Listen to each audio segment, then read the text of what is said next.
Hello YouTube, Vlogger Rants here, and today is part 3 of my series giving some thoughts of mine on Carl Kulinski's recent appearance on Joe Rogan and some stuff they said during their discussion. This third part starts with Carl and Joe talking basically about Trump and Hillary, and then evolves into a few other things that are related. With all of that out of the way, let's begin. The start of this segment is at 41 minutes and 13 seconds into the discussion, and the end of this segment is at 46 minutes and 38 seconds. So, did you see that coming? Trump winning or no? I thought it was entirely possible. I didn't see it coming. I felt like everybody was so convinced that Hillary was going to win. I just felt like that was probably what was going to happen. I think that is the case with basically everybody because the corporate Democrat media pushed for that as hard as they did. Hell, apparently even Trump didn't think he was going to be able to win the presidency until very late in the campaign. I've heard as late as 2 weeks before Election Day. But hey, he did. In certain areas he really didn't win by much. He lost the popular vote by 2.9 million. And he had something like a 60% dislike rate when he entered office. So I feel like one of the reasons why my show got popular over time is I'm sucking my own dick and this sounds so gross, but but I actually predicted or pretty early on when it was clear Hillary was going to get the nomination. Right. I was sounding the alarms and I was saying, listen, Hillary versus Trump is a worst case scenario because Hillary Clinton is the status quo. She is the establishment. She is business as usual. She doesn't have a message. She doesn't have a vision. All she's doing is spewing platitudes and cliches, break down the barriers, stronger together, doing identity politics nonstop, which is nothing but pandering and not talking about policy substance.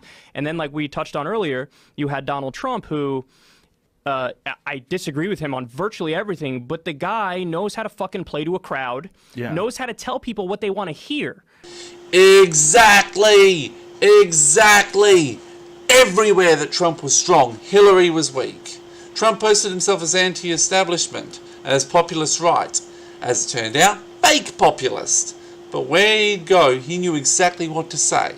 And Hillary, what was the quote? Set $1 billion on fire and called it a campaign? Also, just quickly remember, she was a Republican prior to her husband becoming president. And on most issues, she really is still a moderate Republican. So when he's in front of a blue-collar audience, he's out there ripping the trade deals and saying, I'm going to keep your jobs in the country and it's going to be amazing. Right. And that's something that landed. And then when you have Hillary so dumb as to not campaign in, Michigan and some Ohio, I think she went to, but some of the Rust Belt states, well, the reason he ended up winning is because of the Rust Belt. Exactly. And it wasn't by very big margins, though. Tens of thousands of votes. Literally. That's how small some of the margins were in Michigan, Wisconsin, Ohio, and Pennsylvania. And I think it was 2 of those states that she didn't even campaign in, which was insanely stupid. Like, what the fuck is wrong with you? Honestly, Trump did not win the election. Hillary, the DNC, and the corporate Democrats lost the election. Yeah. So, and my whole point was, Trump is a populist, and admittedly, when push came to shove, now that he's elected, a fake populist, because he has Goldman Sachs throughout his administration and he's serving Wall Street. But a fake populist will always beat a status quo politician. Right. Because people are sick and tired of business as usual, and they feel like, well, I'm getting shafted now, and she's coming along telling me I'm going to keep everything the same. Why the fuck would I be happy and excited to vote for her? Again, nailed it. And this isn't just happening in the US. It's why people like Marie Le Pen in France got as far as she did. Why Pauline Hanson, Australia's Donald Trump, got into Parliament for the 2nd time, with several members of her party. Thankfully, at the moment, for now, here in the West, we still think that we can fix this with democracy. In other parts of the world, they're having riots, fights, and even civil wars because democracy is broken down, because they realize they're getting shafted by the elites. Luckily, we in the West haven't gotten that bad yet. Hopefully, we never do. It was like there were so many things that were in place that were against her. First of all, she has absolutely poor health. And it was admitted by her husband that she had fallen down and cracked her head open and had pretty severe brain injury that she took more than 6 months for her to recover, according to Bill. We saw her fainting all the time. I mean, she Yeah, that was creepy at the 9/11 thing when that's not good. She's just, and they were, oh, she had the flu. I've had the flu. I don't fall asleep while I'm standing up. Just as a quick by the way, I heard something slightly different on Hillary Clinton's 9/11 fainting spell. Apparently, from these sources I've heard, it was caused by pneumonia, or that she had about the same time as that, she was just recovering from it or something. To be kind of fair to Hillary though, she is 70, and she's been in politics for many years. Though, let's be brutally honest here, she doesn't seem to take care of herself all that much, which could help with her not being that healthy. I mean, that shit ain't good. That's not good. And that was just one thing. The other thing is, she's just a disingenuous person. When the whole Comey thing with the FBI, there was a video that came out where he explained what the charges were and what they had found about the emails, and then she explained the version of it. She's just not honest. Yeah. Then it was the whole gay marriage thing. She didn't support gay marriage till 2013. Yeah. That's fucking crazy. I think that's partially a relic of her past as a Republican. They tend to have a very poor record when it comes to support for gay people, minorities, women, etc.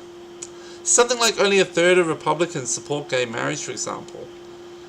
And that's right now at its peak. That's the highest it's ever been. And the party itself has more than a few members whose views on all sorts of issues wouldn't look out of place in Saudi Arabia. That's crazy. And then here's the other thing. She's a woman. There's a lot of sexists. There's a lot of people that didn't want a woman to be president, period, especially not a woman that could point to all these flaws. Poor health, liar, dishonest, in bed with Wall Street, gets paid by banks hundreds of thousands of dollars, won't release the transcripts, Clinton Foundation seems kind of shady. Just a quick thing to add to that.